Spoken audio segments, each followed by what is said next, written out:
तर दुसरा प्रश्न असणार आहे, हे पोस्ट इमर्जन्स प्रकारातला हर्बिसाइड माझ्या पिकाला मारणार आहे का? बिलकुल मारणार नाही. जर त्याचं योग्य प्रमाण फवारलं, जसं की लक्षात घ्या, हे क्लोबेन नावाचं आहे 6 ते 9 ग्राम सांगितलंय, पण बऱ्याच वेळेस आपल्याला असं वाटतं की 6 ते 9 ग्राम काय काम करणार आहे, ते 200 लिटर पाण्यामध्ये. मग आपण काय करतो, 2 पुड्या टाकूया. 2 पुड्या टाकलं की त्या ठिकाणी तुमचं पिकावर नुकसान होणार आहे. त्याच्यासाठी 6 ते 9 ग्राम जे प्रमाण तुमच्या पुडीमधले आलेलं औषध आहे ते परफेक्ट औषध आहे. नमस्कार. आता आपण बघूया पोस्ट इमर्जन्स प्रकारातले हर्बिसाइड जे की आपल्या तणांना खूप चांगल्या पद्धतीने कंट्रोल करणार आहे. मार्केटमध्ये बघा उपलब्ध असलेली ही सगळी तणनाशकं मी या ठिकाणी टाकलेली आहेत. तुम्ही बघितलं 1, 2, 3, 4, 5, 6, 7 आणि 8 वेगवेगळी तणनाशकं ज्याचं तांत्रिक घटक वेगवेगळे 8 टाईपचं आहे, अशी तणनाशकं मार्केटमध्ये उपलब्ध आहेत. आता तुम्हाला मी एक 2 सेकंदाचा 3 सेकंदाचा वेळ देतो. तुम्ही आधी याचा स्क्रीनशॉट काढून घ्या. आता तुम्ही स्क्रीनशॉट काढून झालेला आहे. आता याच्यामध्ये लक्षात घ्या की याच्यामध्ये आपले 4 कॉलम केले होते. किती 4 कॉलम आहेत. पहिला कॉलम, दुसरा कॉलम, तिसरा आणि चौथा. पहिल्या कॉलममध्ये याचं तांत्रिक नाव टाकलेलं आहे, दुसरं याचं व्यापारी नाव टाकलेलं आहे, तिसरं याचं प्रति एकरचं प्रमाण आहे. लक्षात घ्या, प्रति एकरचं प्रमाण आहे. 1 एकर शेतासाठी लागणारं औषधाचं प्रमाण मी या ठिकाणी टाकलेलं आहे. आणि चौथा कॉलम मुख्य नियंत्रण, की हे जे तणनाशक आहे हे कुठली गवतांना नियंत्रित करणार आहे. आता याच्यामध्ये प्रश्न तुमच्या मनामध्ये आला असेल की बाबा 9 टाईपचे तणनाशक आहेत, सरांनी तर 9 घेतले, आता आम्हाला गोंधळात टाकले. बिलकुल गोंधळ करून घेऊ नका. तणांना कंट्रोल करण्यासाठी तुम्हाला या ठिकाणी मी चौथा कॉलम दिला आहे उजवीकडचा. तुमच्या शेतामध्ये कुठल्या टाईपचं तण आहे हे या ठिकाणी बघून घ्यायचं.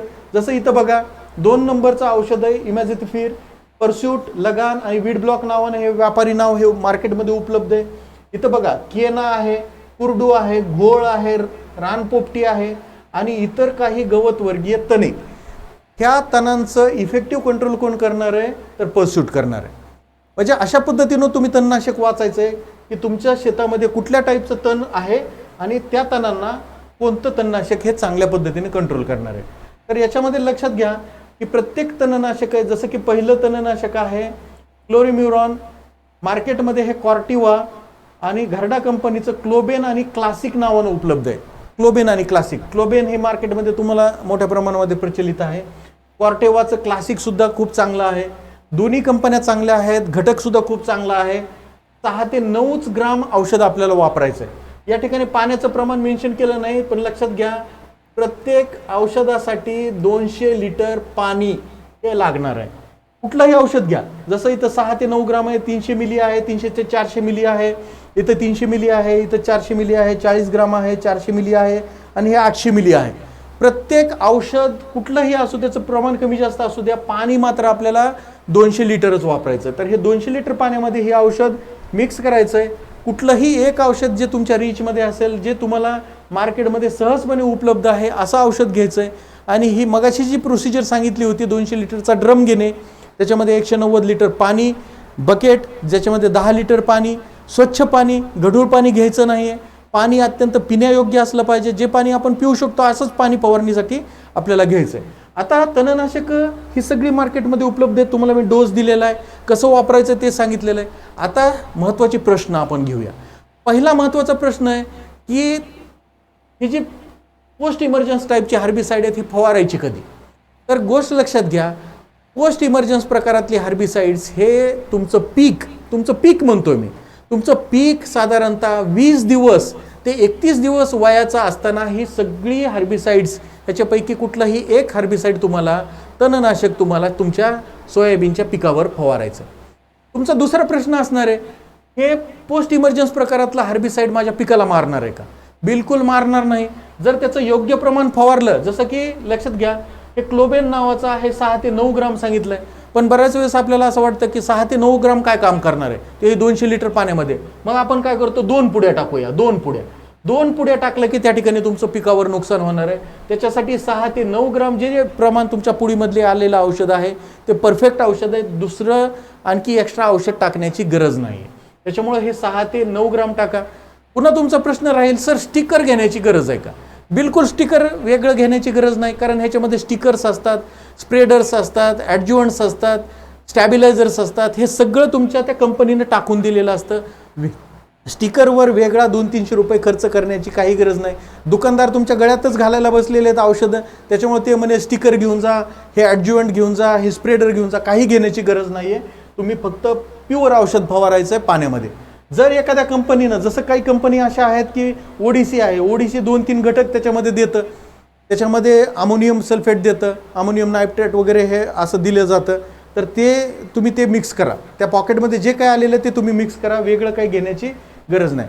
पुढचा प्रश्न पडतो शेतकऱ्यांना की बाबा पाऊस चालू आहे, मी पावसामध्ये फवारणी करू का? पावसात तर फवारणी बिलकुलच करायची नाही. फवारणी कधी करायची? वापसा असताना फवारणी करायची, लक्षात घ्या. मग तुमचा पुन्हा प्रश्न पडेल की सर पोस्ट इमर्जन्समध्ये वापशाची काय गरज आहे? वापशाची गरज असते, लक्षात घ्या. औषधाची क्रियाशीलता ही वापसा असताना चांगली असते, त्याच्यामुळे वापसा असेल तेव्हाच तुम्ही फवारणी करा. पुढचा प्रश्न तुमचा पुन्हा राहील की सर फवारणी केली आहे, किती वेळानं पाऊस आला तर चालतं? तर याचं उत्तर आहे की साधारणतः पाऊस तुमचं फवारणी झाल्यानंतर 2 तास तरी पाऊस न आला पाहिजे. म्हणजे 2 तास पाऊस येणार नाही याची खात्री करूनच मगच फवारणी करा. जर 2 तास पाऊस येणार असेल तर मात्र तुम्ही फवारणी करू नका. आता पुन्हा प्रश्न पडेल की नाही मी फवारणी केली आणि 1 घंट्यात पाऊस आला. 1 घंट्यात पाऊस आला, तुम्हाला पुन्हा फवारणी करायची गरज नाही. 1 घंट्यामध्ये बऱ्यापैकी औषधाचं ॲब्सॉर्प्शन झालेलं असतं. 50 ते 70% तुमच्या तणाचं नियंत्रण त्या ठिकाणी होऊन गेलेलं असतं. जर सारखं तुमच्याकडे अशीच परिस्थिती होत असेल तर तुम्ही एक गोष्ट करू शकता, प्री इमर्जन्स प्रकारातला हार्बिसाईड आधी फवारून ठेवा, ज्याच्यामुळे तुम्हाला पोस्ट इमर्जन्स प्रकारामध्ये जाण्याची गरज पडणार नाही. किंवा गरज पडली आणि अशी जर कंडिशन आली तरी तुमच्या तणाचं मात्र इफेक्टिव्ह कंट्रोल होईल. पुन्हा पुढचा प्रश्न आहे की सर फवारणी केली आहे आणि अर्ध्या तासात पाऊस आला. अर्ध्या तासामध्ये जर पाऊस आला तर मात्र आपल्याला दुसऱ्यांदा फवारणी करावी लागणार आहे, कारण अर्ध्या तासामध्ये तितकं डिफरन्शियल ॲब्सॉर्प्शन होत नाही, त्याच्यामुळे तुम्हाला फवारणी करावं लागणार आहे. आता गोष्ट लक्षात घ्या की अर्ध्या तासात जर पाऊस आला, औषध धुवून जाणार आहे, मग फवारणी कधी करायची? फवारणी जर करायची असेल तर पीक तुमचं 31 आणि जास्तीत जास्त खूपच लांबण झाली तर 35 दिवस, पीक 31 ते 35 दिवसाचं असतानापर्यंतच फवारणी करा. पण पुन्हा पुढचा प्रश्न राहील की आता माझ्या तणाला 5 पेक्षा जास्त पानं आली, तणाला, पिकाला नाही, तणाला जर 5 पेक्षा जास्त पानं आली असतील तर फवारणी करू नका. फवारणी करून उपयोग होणार नाही. सरळ सरळ कोळपणी करा. लक्षात आलं? म्हणजे फवारणीवरचा खर्च टाळा, कारण फवारणी करून सुद्धा तणाचं व्यवस्थापन होणार नाही. आणि मग आपण काय करू की यार आपल्याला औषध फसलंय, आपल्याला कंपनीनं फसवलंय. आणखी एक गोष्ट, कंपन्या फसवू शकतात, लॉटमध्ये प्रॉब्लेम असू शकतात, दुकानदार जुना माल विकू शकतो. याच्यासाठी मात्र प्रत्येक तणनाशक घेताना तुमचं ज्याच्या नावावर शेत आहे त्याच्या नावानं बिल घ्या. बिल घेत असताना बॉटलवरचा जो बॅच नंबर आहे, मॅन्युफॅक्चरिंग आहे, ते सगळं तुमच्या बिलावर आलं की नाही त्याची तपासणी करा. आणि GST पेड केलेलं बिल घ्या, जेणेकरून तुम्हाला कुठल्याही तत्सम कार्यालयामध्ये त्या कंपनीविरुद्ध दाद मागता येईल, कृषी अधिकारी कार्यालयामध्ये दाद मागता येईल. तर ही गोष्ट मात्र तुम्ही शेतकरी मित्र करू शकतात. तर ह्याच्यामधलं कुठलंही औषध जे तुमच्याकडे उपलब्ध आहे, तुमच्याकडे तण आहेत, त्या प्रकारानुसार तुम्ही तणनाशकाचा वापर करू शकता. याच्यामध्ये मी आणखी काही सेपरेट व्हिडिओ केलेले आहेत की स्पेसिफिक तणावर मी व्हिडिओ केलेला आहे सोयाबीनमधल्या, तुम्ही ते व्हिडिओसुद्धा पाहू शकता. त्याची लिंक मी डिस्क्रिप्शनमध्ये टाकलेली आहे. ते व्हिडिओ पाहिल्यानंतर तुम्हाला लक्षात येईल की तुमच्या शेतामध्ये ज्या पद्धतीचं, ज्या प्रकारचं गवत आहे त्याच प्रकारची ही विडीसाईड तुम्ही निवडली पाहिजेत. शेजाऱ्यानं अमुक फवारलं म्हणून मी ती फवारायची गरज नाही, जसं शेजाऱ्यानं शाखेत फवारलं म्हणून मी पण शाखेत फवारणार, काही गरज नाही. तुमच्याकडे ते शाखेत कंट्रोल करणारे जे तण आहेत ते तणच नसतील तर शाखेत फवारायची गरज नाही. तुम्ही या ठिकाणी टार्गा सुपरनं सुद्धा तुमचं कंट्रोल होऊ शकतं, किंवा मग तुमचं परसूटनं सुद्धा कंट्रोल होऊ शकतं, किंवा मग साधं तुमच्या क्लोबेननं सुद्धा कंट्रोल होऊ शकतं. तर अशा पद्धतीनं कुणी काय फवारलं याचा विचार करू नका. जे तुमच्याकडे शेतामध्ये, जे तुमच्या खिशाला परवडेल, जे तुमच्याकडे तण आहेत, अशाच टाईपचे विडीसाईड तुम्ही फवारा. आणि जर काही तुमचे प्रश्न असतील तर तुम्ही कॉमेंटमध्ये टाका, मी प्रत्येकाच्या कॉमेंटला रिप्लाय देतो. धन्यवाद.